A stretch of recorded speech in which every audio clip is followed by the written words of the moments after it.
दुकानदार महिलेने 10 रुपयाची फाटकी नोट घेण्यास नकार दिल्याने त्याचा राग येऊन एकाने ऑइल टाकून दुकानच पेटवून दिल्याची घटना शहरातील कोठी चौकातील पाटील हॉस्पिटल समोर घडली। दुकान पेटवून नुकसान करणाऱ्या आरोपीला पोलिसांनी सोमवारी 29 एप्रिलला रात्री अटक केली।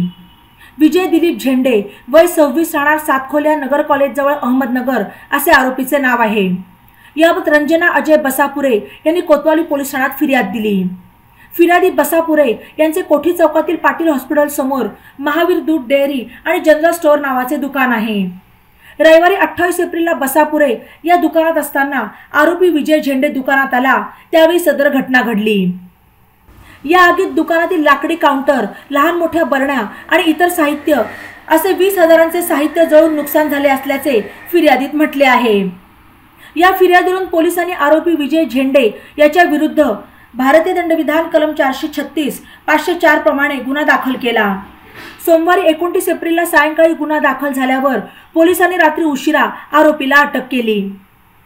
ई नवा मराठा यूट्यूब चॅनलला सबस्क्राइब करा आणि बेल आयकॉनवर प्रेस करा।